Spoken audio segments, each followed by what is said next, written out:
Hey guys, I'm here today to talk to you about the second episode of Marvel's WandaVision, which is available now on Disney+.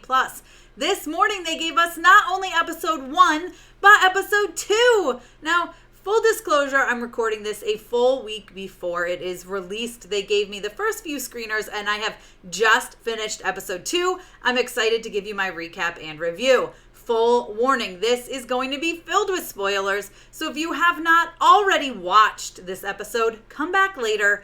I really don't want you to go into it knowing all these spoilers, but just be warned, I am talking like major plot points here. So let's get into it. Let's talk about Marvel's WandaVision episode 2. Hey everyone. Hey everyone. Hey guys. Hey everyone.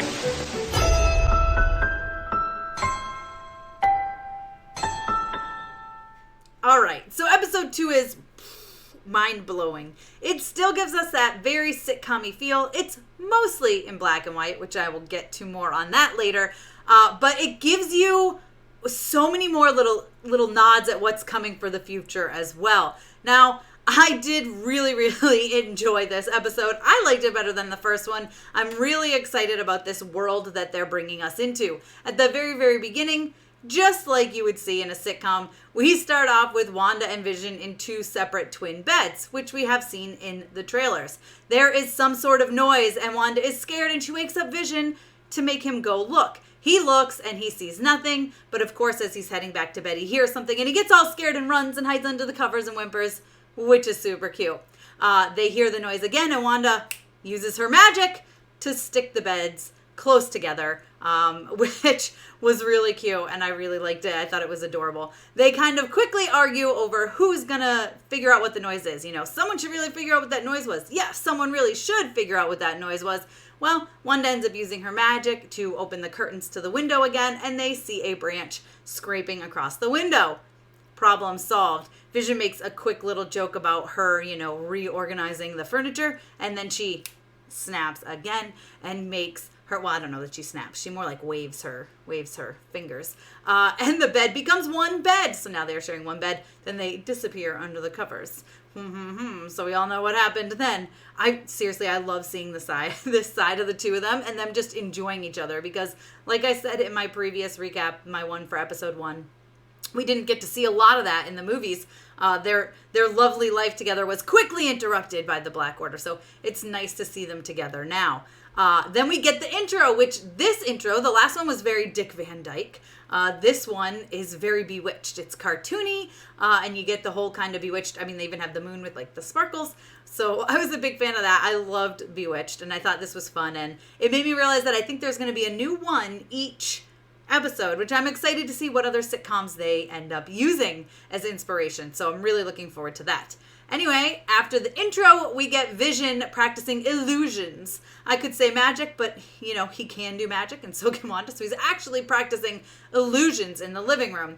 Turns out he is practicing for the neighborhood talent show, which they have said they need to be a part of, they need to be neighborly, and they need to appear normal. So that is what they are going to do, is practice these illusions, right? Something else I did notice in this is that the living room in the first one was set up very Dick Van Dyke style.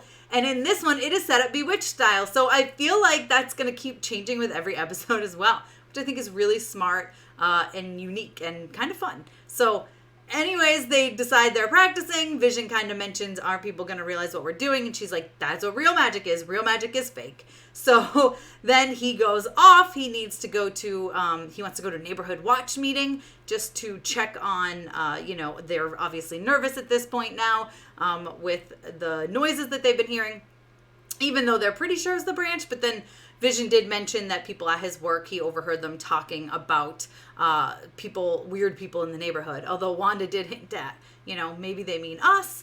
And he's like, no, they didn't. But anyway, he goes off to this meeting. Wanda goes outside after she hears a noise and she discovers a helicopter. Now this helicopter, there's 2 very special things about this helicopter. It is in color. Iron Man colors, by the way, gold and red. Not gonna lie, I kind of loved that. And then also, there's a little symbol on there. The same symbol that we saw on the notebook at the end of episode 1. This is the SWORD, Sentient World Observation and Response Department, essentially SHIELD, but space. symbol, which is super exciting. So, I mean, listen, I'm over the moon about this because I love Sword in the comic books. So I'm interested to see how that is all going to tie into this. Now, as Wanda is outside, their neighbor Agnes shows up with her rabbit, who is going to be part of the illusion act that Wanda and Vision will be putting on later in the day at the talent show. She's also come to collect Wanda to go to the planning committee meeting.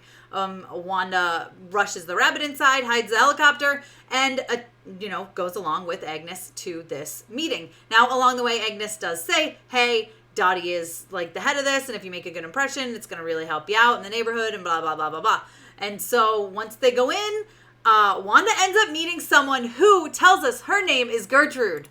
She's not, though. She's not Gertrude. Because we see Teyonah Parris, who we all know plays the grown-up version of Monica Rambeau. So I'm really, really excited to see where they go with this. How come she doesn't know her name? Is she kind of trapped into this along with Wanda? Sure seems that way to me. So now we've got them in this meeting. They're like super bored. Dottie is getting mad at the two of them because they're kind of talking amongst each other. And then we cut to Vision, who is at this neighborhood watch meeting, who he quickly realizes is just a group of guys getting together to gossip. They offer him food or donuts, and he jokes, or Danishes, I guess it was. But he jokes, I don't eat food. And then he's like, has to quickly be like, in between meals, because obviously he doesn't eat food, because he's a synthezoid, but, he doesn't need to tell them that or doesn't want to tell them that. Later on, they offer him gum. He takes that. They pat him on the back, and it goes down his throat. And you see, in a little cartoony version, it gets stuck in his gears, which I thought was really kind of fun. Again, it's in that, like, Bewitched style cartoony stuff, which I did really, really enjoy it. So then we got back to Wanda. She is now helping Dottie clean up, but literally she's cleaning up and Dottie's just sitting there watching her. Dottie says, Wanda first says, I feel like we've got off on the wrong foot. And then Dottie says, I've heard stuff about you and your husband. And Wanda says, we're not here to hurt you. And she says, I don't believe you. So this is like, whoa, this is going to get intense. And then the radio just starts playing Help Me Rhonda, but it says like, Wanda, and then you hear Wanda, who's doing this to you? It's a male voice. I feel like it kind of sounds like Jimmy Woo, but that could possibly be because I just have it in my head that I know Jimmy Woo is coming back, played by Randall Park again, in this series. So I'm not too sure. I heard it and I went back and I listened 2 or 3 times, and I cannot say with 100% certainty that is who it is, but I feel like it would sort of make sense. And I'm probably about 90% sure that that's who it is. I did ask some friends who got screeners as well, and they are not sure either. It was very hard, very quick, and it's very cut up because it is on the radio, which then, poof, kind of just breaks. There's smoke and all this fun stuff. When that happens, Dottie squeezes a glass, and her blood is actually red. And then she goes off to take care of that. Then we cut to another commercial break. Just like in the last episode, we get a random commercial right in the middle of the episode, which I'm really excited for. And I think we're going to get this all the way through the season. It seems to have set a precedence here. And I feel like they all are going to have fun little Easter eggs. The last one was Stark Industries. This one is a watch by Strucker. And fun fact, it also says Hydra and has the Hydra symbol on it, which I thought was very interesting. And it's also the same couple, the same male and female who were in the previous commercial. So I feel like that's going to come back as well, which again, really super awesome. I love that they're throwing these Easter eggs in there. Way to go, Marvel. It's a great way to do it. And it's hilarious. I love that they're taking that. They're like fully embracing the sitcom style here, fully embracing it. After the commercial break is over, we see that it's time for this fundraiser talent show. Wanda is there waiting for Vision. He eventually shows up. He's very disheveled and acting weird. Basically, he's acting drunk, and he's like, oh, me and the guys were just hanging out. So again, they're taking stuff from the sitcoms and bringing it in, but making it a little different so that it works. Of course, we know the gum has now messed up his gears, and that is why he is acting like this. They go on to do their show, and as we know, Vision wasn't really too keen on doing illusions, so he starts doing real magic. However, Wanda has this covered. She doesn't want them to be outed. Dottie's there watching, and she knows Dottie already thinks something is up. So when Vision does stuff like flow in the air, she does her little magic and makes it a rope holding him up, that it's very obvious. He picks up piano and she makes it very obvious that it's a like actually a cardboard cutout. Stuff like that. Now they get to the end, the big finale. They pull out the cabinet that they were practicing with earlier to help Wanda disappear. And, well, Wanda's outside of it, and he closes it and says abracadabra. And then they all start chanting, what's in the box? What's in the box? When they open it up, there's Gertrude, a.k.a. Monica Rambeau, which I can't wait for us to finally figure out how that's happening. She's inside. So that's the only little bit of magic that actually happened. And honestly, Wanda did that magic because Vision didn't know what he should do. Now they go backstage, and Wanda does a little scan of Vision while no one is watching, and she realizes the gum is there. We get another little cartoon of the gum coming out of the gears and right up out his mouth, which is so silly, but it also works. It's so weird and so fun. This show is so bizarre, which is exactly what I knew it was going to be, but it's also really, really fun. It's super corny, though, guys. Just like, you got to embrace it when you're watching it.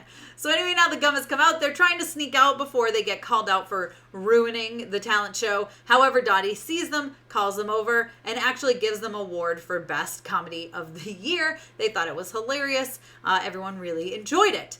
They end up home. All of a sudden, boom, Wanda's pregnant. And she looks at Vision and says, is this really happening? And he says, yes, it is, dear. And they go to kiss, and then they hear noise again. And they go outside, and there is a sewer hole cover that's being moved around. And out comes the beekeeper that we have seen in, I don't remember if it was a first look or a special look, but we've seen him in the trailers before.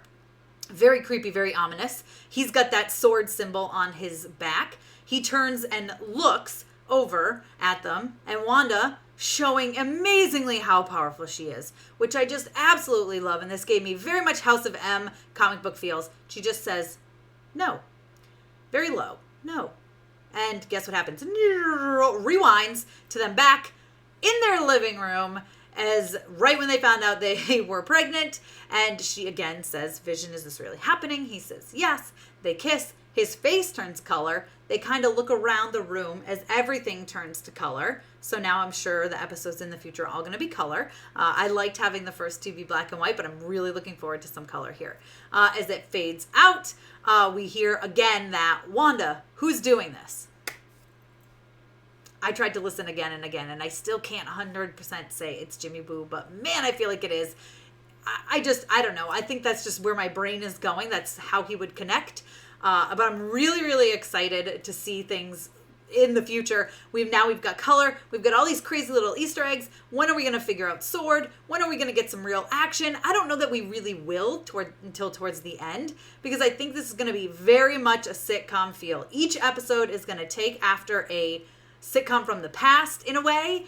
But listen, I don't know. I literally have only seen the first two episodes, and I don't know where this is going. We have 7 left, and I'm so excited. What I can say is I can say with fairly confident, whatever that word is, I'm fairly confident this is going to lead some really major things in the MCU. Some big repercussions. We may end up getting some kind of House of M. We know she's pregnant now. I'm sure they're with her twins. Man, I don't know. I mean, I'm sure we're going to find out soon. We've seen her twins in the trailers. Does this mean they're actually going to be her twins? Are they actually going to be Speed and Wiccan? Who knows? That would be awesome. It would be a perfect lead into Young Avengers. I'm just saying. I feel like it also could lead into House of M. How does this all fit? How does Sword fit? I don't know, but I'm super excited about it. If you guys have any theories after watching episodes 1 and 2, let me know them down below in the comments. Be sure to give me a thumbs up. Don't forget to subscribe. Hit the notification bell so you don't miss out on more videos like this one. As always, you can follow me over on Instagram and Twitter. I'm at Mama's Geeky over there. MAMASGEEKY. But yeah, you guys, I am hyped. The first episode was fantastic. This episode is fantastic. It's weird. It's bizarre. I'm not 100% certain what is going on, and that is how I love it. Marvel sure is going to keep us on our toes, I'm pretty sure, throughout this entire season, and I am here for it.